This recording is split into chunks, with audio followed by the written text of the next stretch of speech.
students, welcome back to my YouTube channel. I hope all of you are doing good. So ये video एक rapid revision है. इस video के अंदर हम आपके हिस्ट्री के चैप्टर नंबर 4 जो कि है द 3 ऑर्डर्स, इस चैप्टर की रैपिड रिवीजन करने वाले हैं. इस चैप्टर में हम यूरोप के बारे में पढ़ेंगे. From 9 to 16th century Europe के अंदर क्या कंडीशंस थी. इस चैप्टर में हमारा मेन फोकस रहेगा 3 ऑर्डर्स पे. 3 ऑर्डर्स का क्या मतलब है? 3 सोशल कैटेगरीज. उस टाइम पे यूरोप 3 सोशल कैटेगरीज में डिवाइडेड था. The first one was clergy यानी कि चर्च के लोग, सेकंड नोबिलिटी यानी कि सारे wealthy people, and third category was pageants यानी कि जो लोग खेतों में काम किया करते थे. इन तीनों कैटेगरीज के बारे में पढ़ेंगे.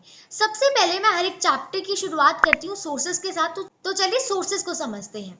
देखो, यूरोपियन हिस्ट्री को समझने के लिए there were various sources around us. सबसे पहले डॉक्यूमेंट्स. बहुत सारे डॉक्यूमेंट्स मिले हैं हिस्टोरियंस को जिनको स्टडी किया गया है. जैसे कि जो उस टाइम पे लैंड ओनरशिप की जो डिटेल्स होती थी, जो रिकॉर्ड्स होते थे, उन्हें स्टडी किया गया. लीगल केसेस को समझा गया उस टाइम पे जो डॉक्यूमेंट्स मिले. देन चर्च उस टाइम पे बर्थ्स, मैरिजेस, डेथ, इन सभी का एक रिकॉर्ड रखती थी, तो उसको देखा गया.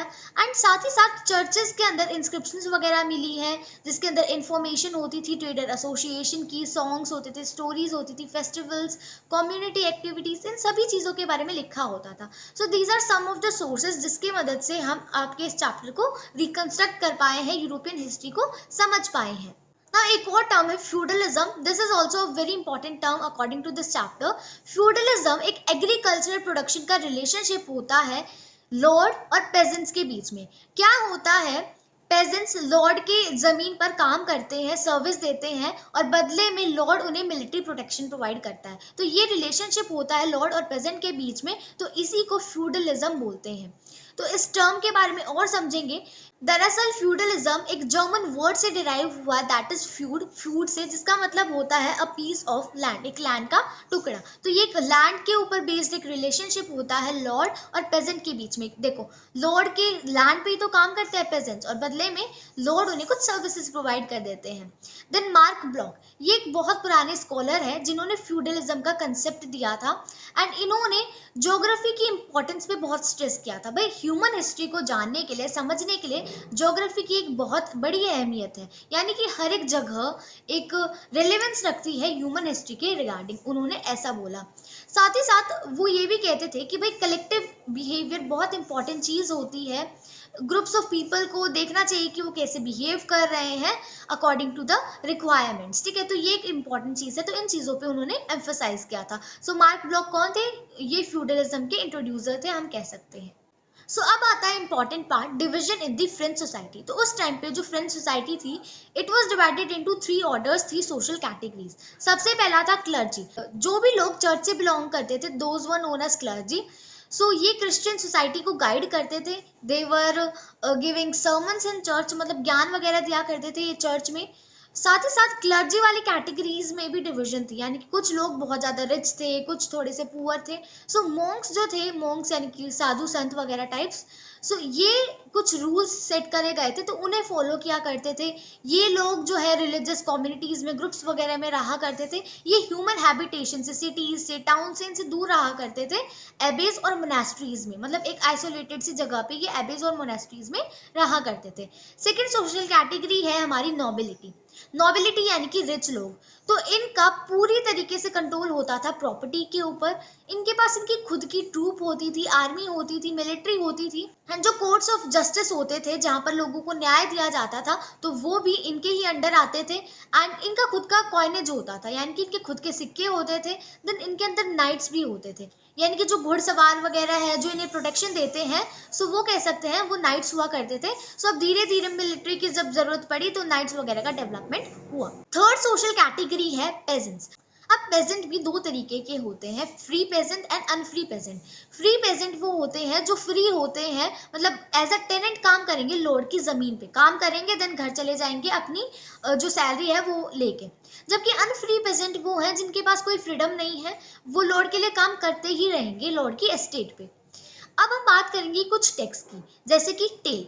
ये टैक्स होता था जो पेजेंट्स को पे करना होता था राजा को. ठीक है, तो क्लर्जी और nobility they were exempted from it, यानी कि उनको ये टैक्स पे नहीं करना होता था. टेल याद रखना है. लेबर रेंट, यानी कि जो पेजेंट फैमिलीज होती थी उन्हें लॉर्ड के एस्टेट पे जाके कुछ दिनों के लिए काम करना होता था, तो that is known as labour rent. जो पेजेंट फैमिलीज होती थी उन्हें 3 दिन या फिर उससे ज्यादा दिन एक हफ्ते में काम करना होता था लॉर्ड की एस्टेट पे एज अ लेबर रेंट। अब एग्रीकल्चर का एक्सपेंशन हो गया। एग्रीकल्चर के एक्सपेंशन से क्या हुआ, पॉपुलेशन भी इंक्रीज हो गई, क्योंकि अब वही प्रोडक्शन ज्यादा लोगों की जरूरतों को फुलफिल कर पा रहा था। ठीक है, तो इससे एक्सपेंशन हुआ ट्रेड में भी, यूरोप में ट्रेड भी बढ़ा अब। सो इससे एक नए ऑर्डर का जन्म होता है, that is town and towns people. So ये फोर्थ सोशल कैटेगरी थी, टाउन और उसके लोग। अब टाउन में लोग बहुत ज्यादा शिफ्ट कर रहे थे, क्यों भाई, क्योंकि टाउन में बहुत सारे एडवांटेजेस थे पेजेंट्स वगैरह के लिए, इस क्लास के लिए। अब इस टाइम पे बहुत सारे लोग टाउन्स की तरफ शिफ्ट करते हैं, इस वजह से ये जो फोर्थ कैटेगरी है, फोर्थ ऑर्डर है, इसका जन्म होता है। अब टाउन में क्यों लोग शिफ्ट कर रहे थे, क्योंकि वहां पर बहुत ज्यादा फ्रीडम मिलती थी लोगों को। टाउन्स में लोगों को काम नहीं करना पड़ता था लॉर्ड के लिए, सर्विस नहीं देनी होती थी, बल्कि वो टैक्स दे सकते थे। अब ये तो बहुत अच्छा हो जाता है भाई, सीधे से पैसे कट रहे हैं, हमें सर्विस जाके देनी नहीं पड़ रही, हमारा टाइम भी बच रहा है और हम कहीं अपनी टाइम को इन्वेस्ट करके थोड़ा सा पैसा इकट्ठा करके दे रहे हैं।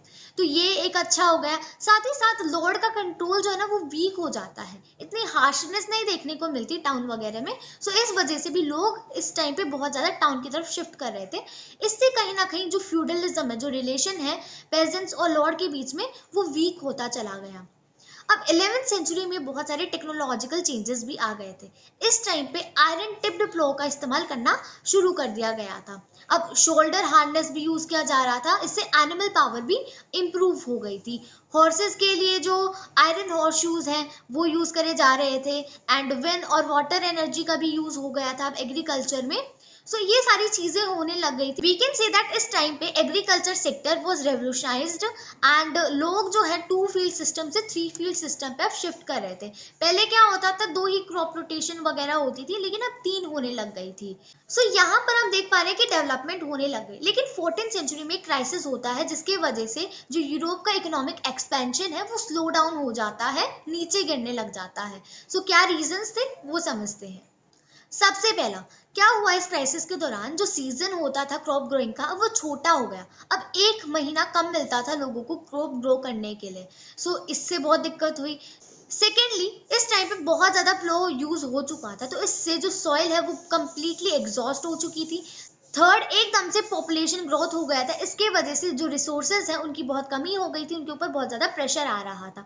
फोर्थ थिंग, इस टाइम पे ऑस्ट्रिया और जो सर्बिया की जो माइंस है वहां पर सिल्वर की शॉर्टेज हो गई थी, इसके वजह से मेटल मनी की स्कार्सिटी हो गई, कमी हो गई, और इससे ट्रेड पे भी बहुत ज्यादा फर्क पड़ा, उस पर बहुत नुकसान हुआ, एंड इस टाइम पे एपिडेमिक्स भी बहुत ज्यादा देखने को मिल रहे थे। अब हम बात करेंगे पॉलिटिकल चेंजेस की।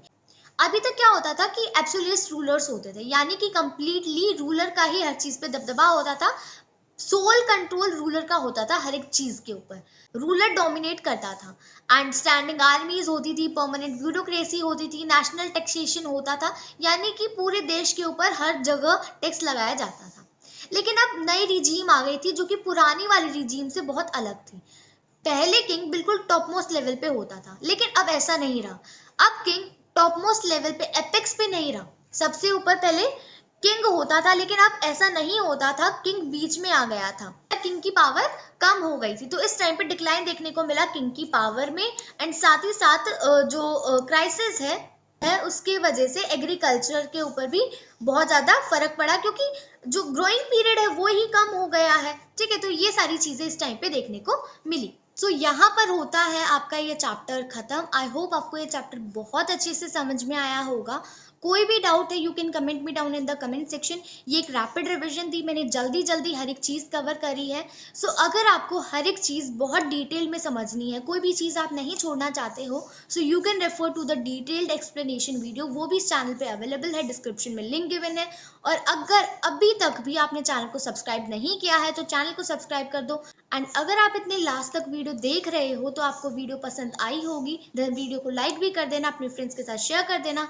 For notes you can refer to Telegram channel. So मिलते हैं नेक्स्ट वीडियो में। Till then keep watching, keep learning, bye bye.